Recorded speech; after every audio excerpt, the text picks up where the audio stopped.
बच्चों, आज आपके लिए 11th क्लास का मैं एक टर्म 2 बोर्ड एग्ज़ाम 21-22 पैटर्न लाया हूँ। इसमें आप देखेंगे कि आपका जो बोर्ड एग्ज़ाम है वो ऑलमोस्ट इस पेपर में कवर होगा, पर मैंने इसमें सिर्फ माइक्रो इकोनॉमिक्स कवर किया है, आपका स्टैटिक्स को इंक्लूड नहीं किया। और आपका टर्म 2 बोर्ड एग्ज़ाम मतलब जो भी आपका फाइनल एग्ज़ाम है उसको यहाँ बोर्ड बोला गया है, तो फाइनल एग्ज़ाम के लिए प्रिपेयर कर रहे हैं हम आपको। अब देखिए, फर्स्ट क्वेश्चन में आप ध्यान से देखिए कि क्वेश्चन क्या है। Explain the effect of technical progress on the supply of goods. तो आप यहाँ ध्यान रखेंगे कि आपके सप्लाई को अफेक्ट करने वाले कुछ फैक्टर्स होते हैं, जैसे कि टेक्निक हो गई, जैसे कि प्राइस ऑफ इनपुट हो गया, और जैसे कि नीचे आपने और में देखा है प्राइस ऑफ इनपुट हो गया। ऐसी गवर्नमेंट पॉलिसीज़ में टैक्स हो गया, सब्सिडी हो गया।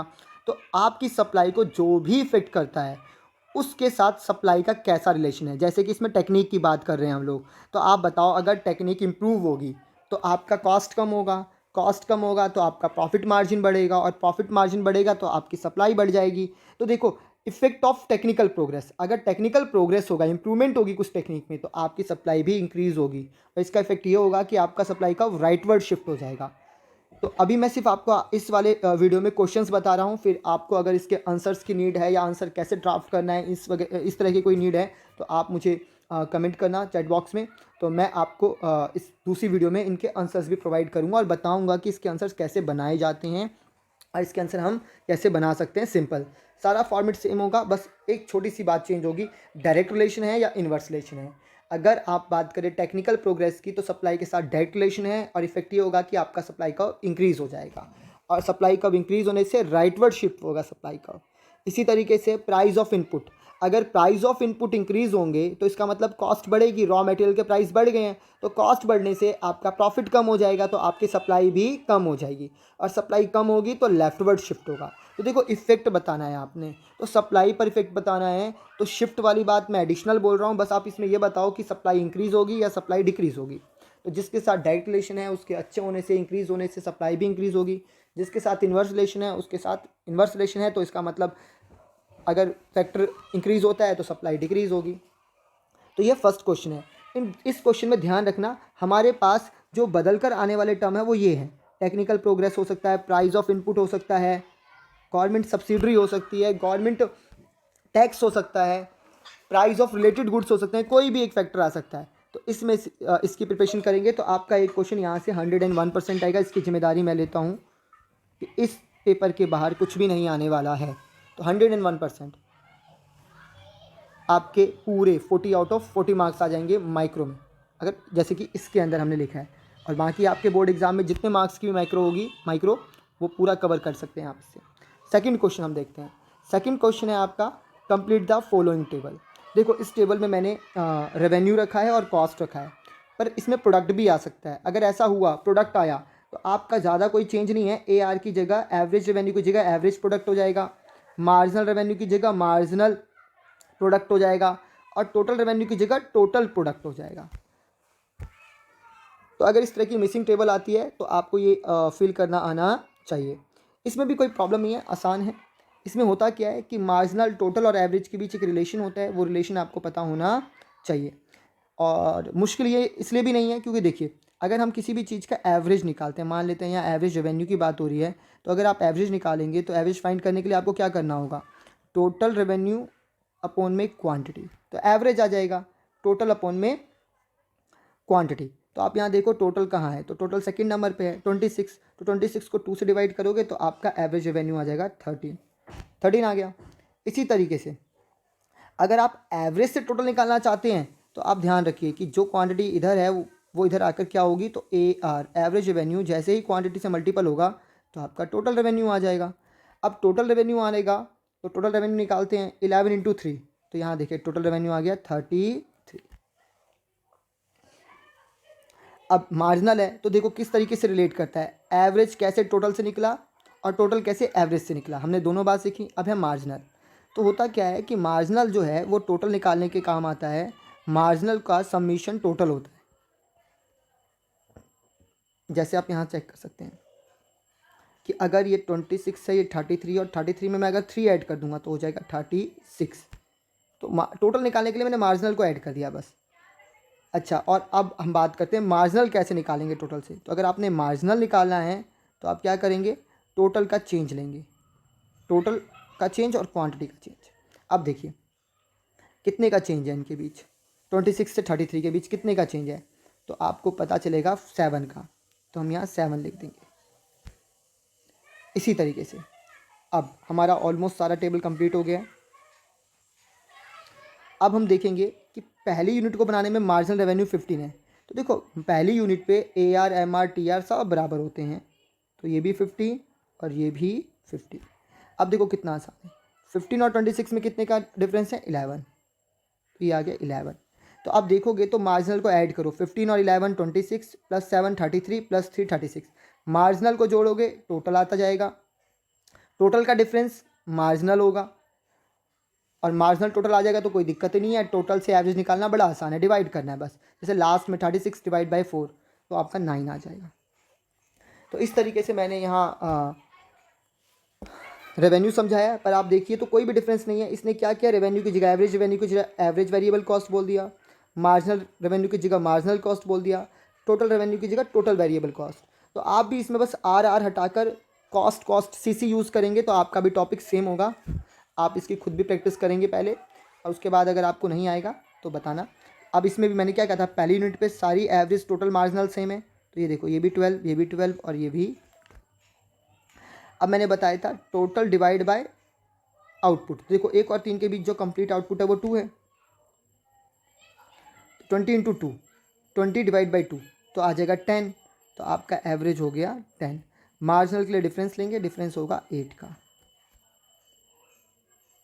अब देखिए 8 के बाद 12 और 8 20, 20 और प्लस 10, क्योंकि मार्जिनल को जोड़ेंगे तो टोटल आएगा 30 और एवरेज भी 30 है।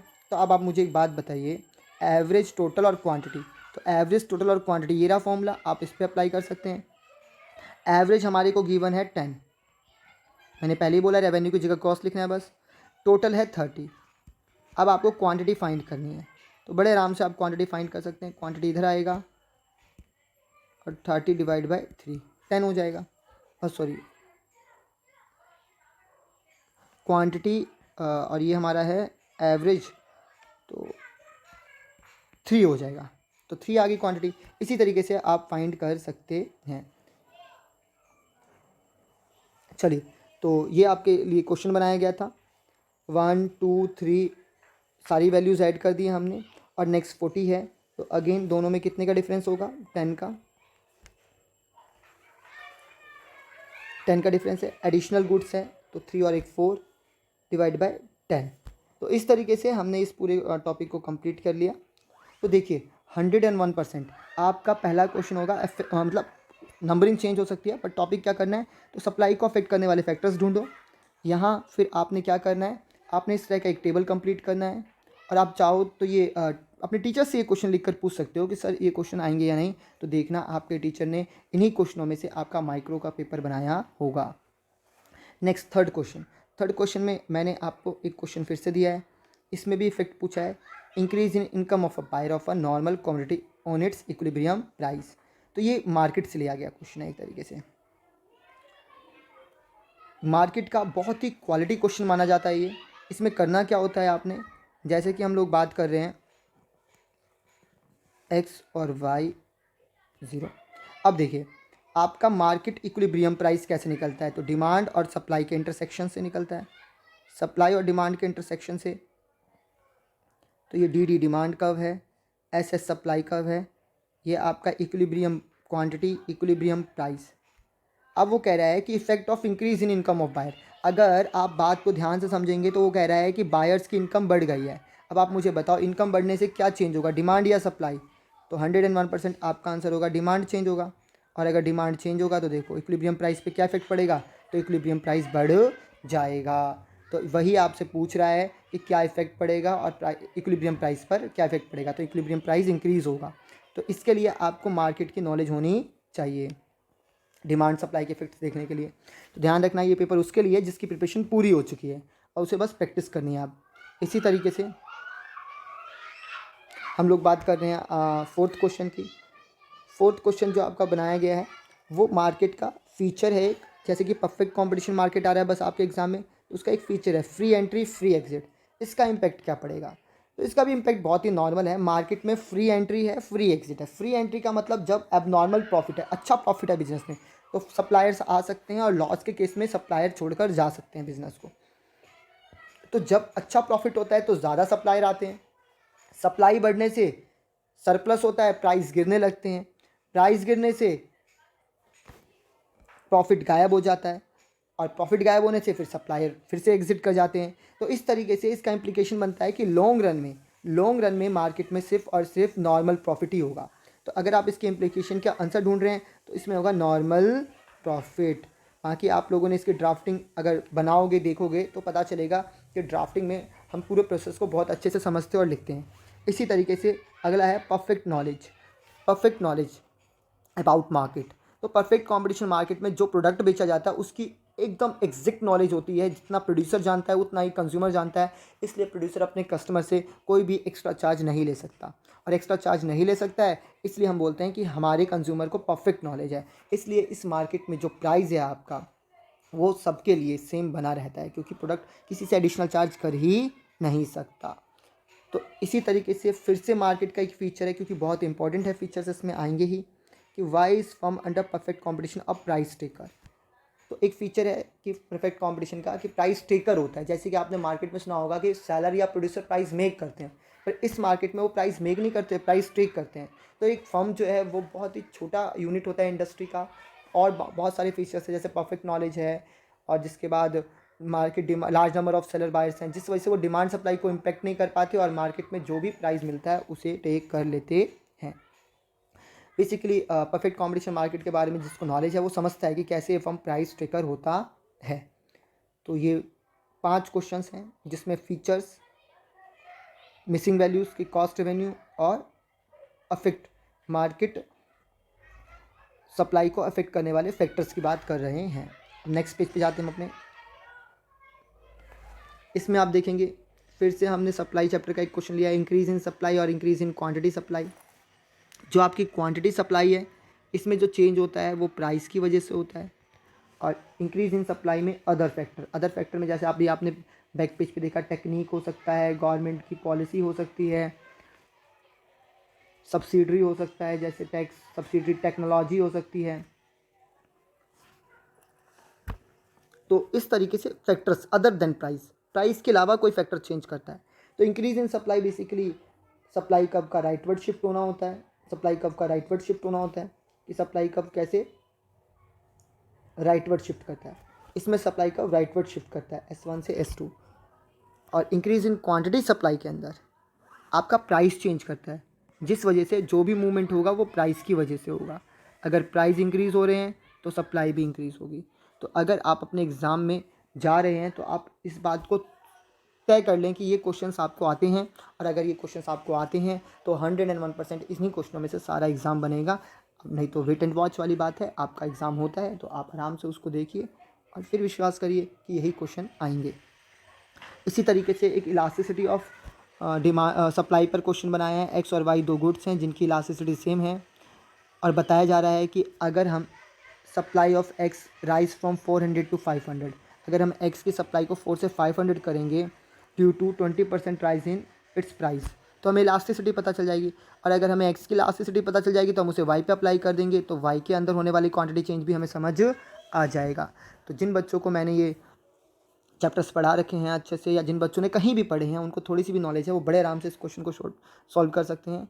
और अगर आप इसकी ड्राफ्टिंग चाहते हैं, प्योर ड्राफ्टिंग चाहते हैं, परफेक्ट ड्राफ्टिंग चाहते हैं, तो आपको चैट बॉक्स में लिखना पड़ेगा वाई, और नहीं चाहते तो एन। इसके बाद क्वेश्चन नंबर 8। अच्छा, क्वेश्चन नंबर 8 में बताया गया मार्केट सप्लाई क्या है।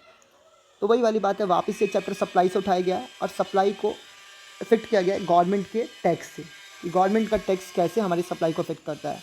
इसी तरीके से नीचे सब्सिडरी कैसे इफेक्ट करता है। तो देखा जाए तो फिर से ये टॉपिक वही है कि आपकी सप्लाई को कौन अफेक्ट करता है। इसके बाद 9th नंबर में एक क्वेश्चन है, मार्जिनल और एवरेज के बीच रिलेशन आया है। ये मार्जिनल रेवेन्यू मार्जिनल कॉस्ट हो सकता है, मार्जिनल रेवेन्यू एवरेज रेवेन्यू हो सकता है, मार्जिनल कॉस्ट एवरेज कॉस्ट हो सकता है, मार्जिनल प्रोडक्ट एवरेज प्रोडक्ट हो सकता है, कुछ भी हो सकता है। इसी तरीके से टोटल और मार्जिनल के भी बीच रिलेशन आया है, तो एक रिलेशन भी 101% आएगा ही आएगा। इसी तरीके से क्वेश्चन नंबर 10 में है आपका price ceiling price flooring. Maximum price ceiling, minimum price flooring, तो ये आपको पता होना चाहिए। तो आपको ये बात पता होनी चाहिए, ये एक इम्पोर्टेंट क्वेश्चन है। Price ceiling, price flooring consumer producer को प्रोटेक्ट करने के लिए बनाया जाता है। इसके बाद 11th नंबर पे एक 5 नंबर का क्वेश्चन डाला है हमने, जिसका नाम है what are the different phases in the law of variable proportion. तो आप देखेंगे ये बहुत ही इंपॉर्टेंट क्वेश्चन है। इसकी ये वैल्यू है कि हर बार बोर्ड एग्जाम में 6 मार्क्स का आया था जब आपकी माइक्रो 12th में हुआ करती थी। इसके बाद हमने कुछ ट्रू फॉल्स दी हैं। बेसिकली ये भी रिलेशन से रिलेटेड है, जैसे AC/MC का रिलेशन पता हो, TR/MR का रिलेशन पता हो, AR का पता हो, MP/AP का पता हो, तो आप बड़े आराम से इन क्वेश्चनों को सॉल्व कर सकते हैं। और फाइनली मार्केट इक्विलिब्रियम, जिसमें डिमांड और सप्लाई दोनों ही चेंज होंगे। तो बच्चों, मैंने ये आपके लिए माइक्रो का एक एग्ज़ाम क्वेश्चन पेपर सेट करा है, और आप इसकी अगर प्रिपरेशन करके जाते हैं तो मैं आपको गारंटी देता हूँ कि इन्हीं टॉपिक्स को थोड़ा बहुत मॉडिफाई करके अगर कोई क्वेश्चन बना तो बना, अदरवाइज़ हो सकता है पॉसिबिलिटी ये भी कि इसी फॉर्मेट पे आपका क्वेश्चन बनकर आ जाए। तो ज़्यादा क्वेश्चन नहीं है, सिर्फ 13 क्वेश्चन हैं। तो मैं चाहूँगा कि आप लोग इसको ज़रूर अपने घर में एक बार प्रैक्टिस करें, इसके सॉल्यूशंस बनाएं, अच्छी ड्राफ्टिंग्स बनाएं और अपने एग्ज़ाम से पहले इसको तैयार करके जाएं। Thank you.